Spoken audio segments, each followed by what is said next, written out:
Latest news. Ngayong September 27, 2023. Si Brownlee Coom ay bumuo ng 1-2 punch habang ginagago ng Gilas Pilipinas ang Bahrain sa Asian Games.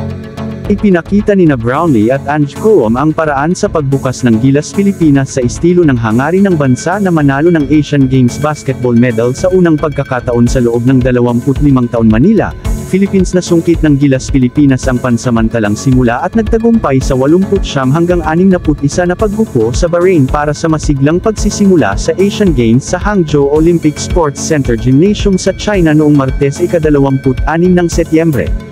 Umiskor si Justin Brownlee ng 20 point, 10 rebound double-double, habang 3 iba pa ang umiskor ng double figures ng buksan ng Pilipinas sa estilo ang kanilang bid na manalo ng Asian Games basketball medal sa unang pagkakataon mula noong 1998. Sa pamamagitan lamang ng 2 possession matapos ang opening quarter, 22 hanggang 18, na-outscore ng mga Pinoy ang Bahrainers, 29 hanggang 15. Sa second period para itayo ang 51 hanggang 33 lead sa halftime at nag-cruise sa natitirang bahagi ng laro. Nang ibabaw si Ange Coom sa second frame, kung saan nagkalat siya ng 10 sa kanyang 15 puntos.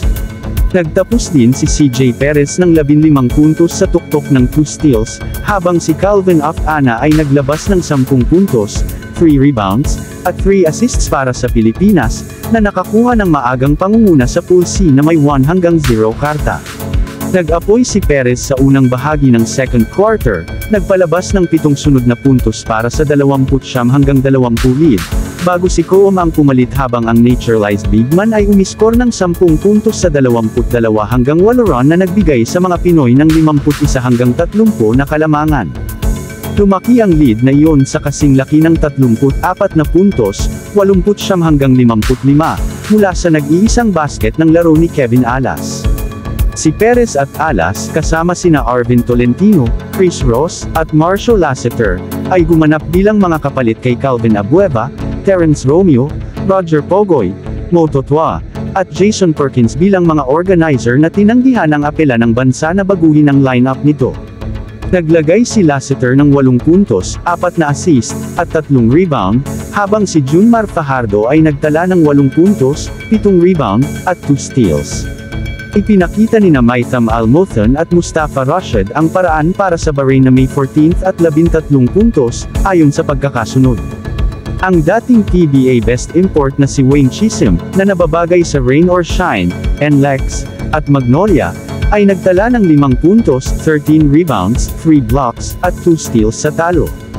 Makakalaban ng Gilas Pilipinas ang isa pang PBA best import habang nakikipagbuno ito kina Ronde Hollis Jefferson at Jordan sa Huwebes 28 ng Setyembre, sa parehong venue.